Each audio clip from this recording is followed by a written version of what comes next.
taken up far more space than I've wanted to. I've been 5'10" since I was 12 years old. I have long arms and long legs and big hands, and I don't have an inside voice.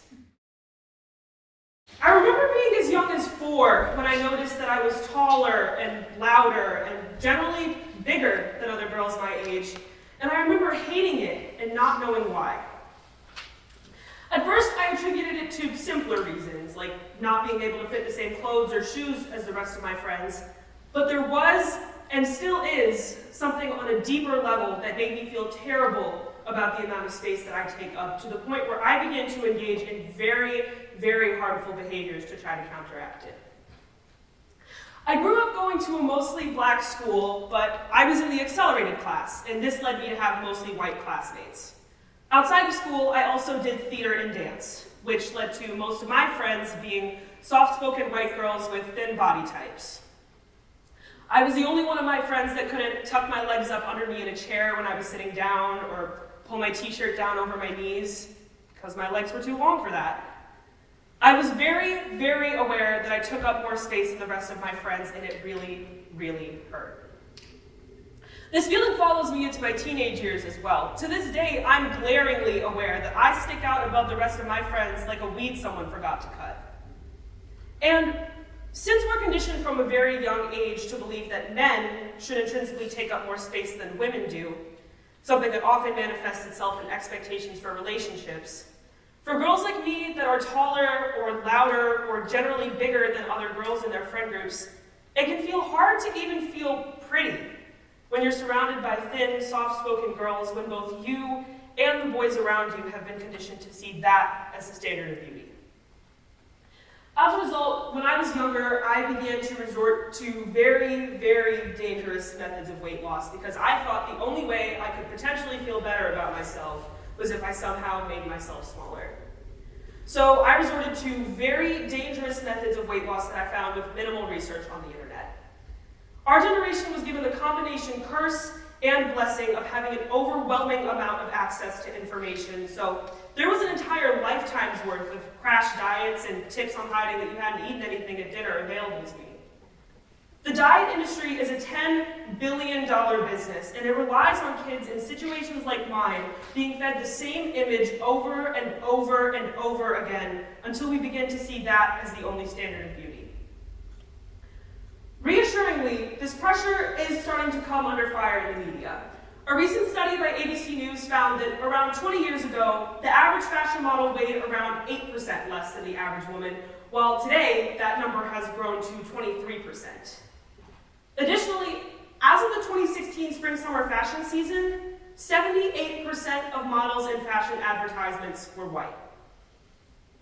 This is due to the rise in prominence of what is sometimes referred to as the waif body type, a thin, petite frame where clothes and looser fits hang off your body like a clothing hanger, when the reality is only a very small percentage of the population is actually able to emulate that aesthetic. So, my relationship with and resulting reaction to this pressure is not an outlier, nor is it something that only affects kids in specific circumstances. It's cited as one of the most common root causes of eating disorders. Eating disorder therapist Jennifer Rowland noted in her analysis of her patients that when she asked them to try to determine what the root cause of their body image issues were, many of them said that they felt that they needed to occupy less space, that they didn't deserve to take up the amount of space that they did and found the easiest way they could think of to grow smaller. It's a result of the same recurring message that follows women for their entire lives.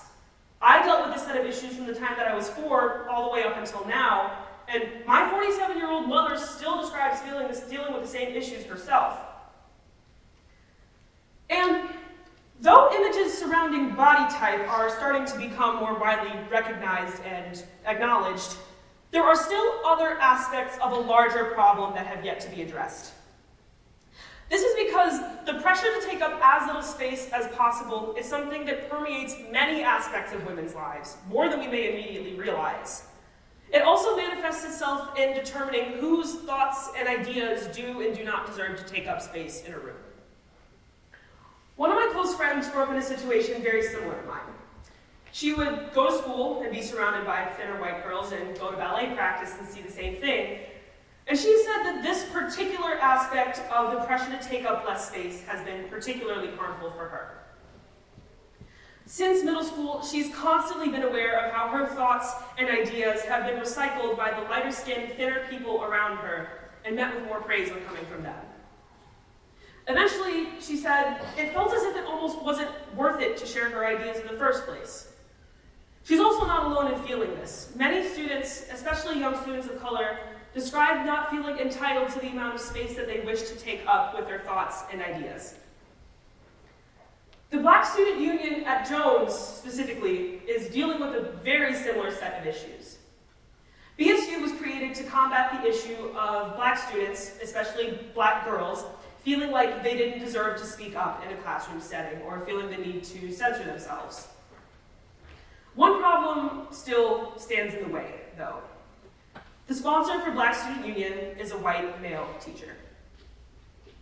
During the first meeting, he asked all of us to very explicitly justify our thoughts on race relations at Jones, as opposed to making overly opinionated blanket statements.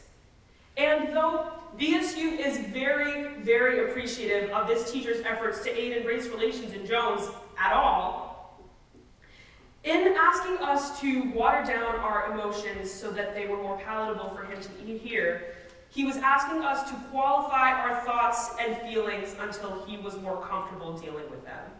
He was asking us to yield less space to our thoughts and ideas. And in his doing so, the very issue that Black Student Union was founded to prevent manifested itself in what was meant to be a safe space.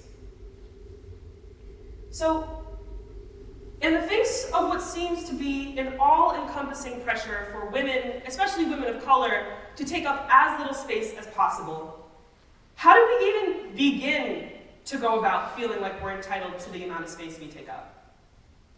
Well, it begins by taking active control of the way in which you view the space you occupy in a room. So when you're sitting in a classroom, or at work, or on the bus, take note of your body language. Are your feet tucked up under your chair? Are your arms crossed in front of you? Is your chin tilted up or down? But don't pass any value judgment on it at first. Because all things considered, there are points in all of our lives at which taking up space can be immensely helpful. My voice is too loud, and my arms and legs are too long, and I can get places pretty quickly. I've never not been able to reach the top shelf, and it allows me to command a presence standing in front of you right now. So, once you've taken note of the way you occupy space in that room, if you feel like there's nothing you'd rather do than fold in on yourself, remind yourself of the task that you're in that room to accomplish. Do that. And once you finish doing so, thank your mind and your body and your voice for giving you the tools necessary to be able to do so. Your thoughts and ideas are unique and important and completely your own. Your legs carry you confidently across unsure distances. And if you can't fit the same pair of jeans as the rest of your friends because of it, find a new pair of jeans. Because you take up space in this room for a reason, and you deserve to occupy every square inch that you do.